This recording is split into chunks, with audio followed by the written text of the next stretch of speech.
নমস্কার, আপনাদের সবাইকে পাপিয়ার হেসেলে সাদর আমন্ত্রণ। আজকে আবার একটি দুর্দান্ত স্বাদের রেসিপি নিয়ে হাজির হয়ে গেছি। আশা করছি রেসিপিটি আপনাদের পছন্দ হবে। তো চলুন শুরু করা যাক। আজকে নিয়ে চলে এসেছি দই পটলের একটি রেসিপি। প্রথমে পটলগুলোকে খোসা ছাড়িয়ে নিয়ে দুই সাইড চিড়ে নিয়েছি।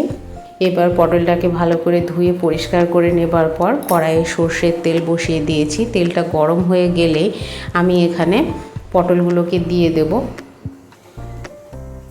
এর ভেতরে পরিমাণ মতন লবণ হলুদ দিয়ে দিচ্ছি। দিয়ে পটলটাকে আমি ভালো করে ভেজে নেব।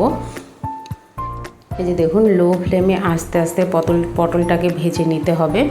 এই যে দেখুন, পটলটা ভাজা হয়ে গেছে। এবার পটলটাকে আমি তুলে নেব। এরপরে কড়াইয়ে যে সর্ষের তেল রয়ে গেছে, তেলের ভেতরেই দিয়ে দেব হাফ টিস্পুন কালো জিরে। আর এখানে একটি মশলা দিয়ে দিলাম।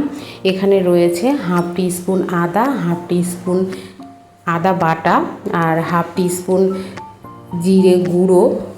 আপনারা চাইলে জিরে বাটা দিতে পারেন। আর পরিমাণ মতন বা স্বাদ মতন শুকনো লঙ্কার গুঁড়ো দিয়ে এটা জল দিয়ে আমি ভালো করে গুলিয়ে নিয়েছি। নিয়ে সেটাকে দিয়ে দিলাম তেলের ভেতরে। দিয়ে একটুখানি নাড়াচাড়া করেই আমি এর ভেতরে দিয়ে দিচ্ছি 100 গ্রাম মতন টক দই। সেটাকে ফেটিয়ে আমি দিয়ে দিলাম।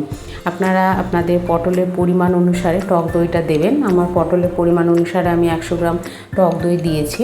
টক দইটা দেওয়ার পরে এর ভেতরে দিয়ে দেবো পরিমাণ মতন লবণ ও হলুদ।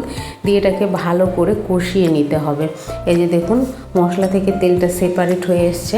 এই মুহূর্তে আমি এর ভেতরে দিয়ে দেব ভেজে রাখা পটলগুলোকে দিয়ে একটুখানি নাড়াচাড়া করে সামান্য পরিমাণে জল দিয়ে একটুখানি ফুটিয়ে নামিয়ে নিলেই রেডি হয়ে যাবে দই পটল। আর নামানোর আগে সামান্য একটুখানি চিনি এখানে অ্যাড করে দিতে হবে।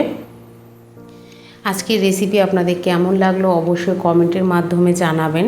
লাইক করবেন, শেয়ার করবেন বন্ধুবান্ধব আত্মীয়দের মাঝে। আর সাবস্ক্রাইব করে অবশ্যই আমার পাশে থাকবেন।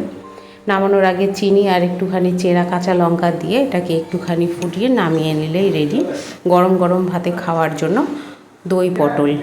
সম্পূর্ণ ভিডিও দেখার জন্য অসংখ্য ধন্যবাদ।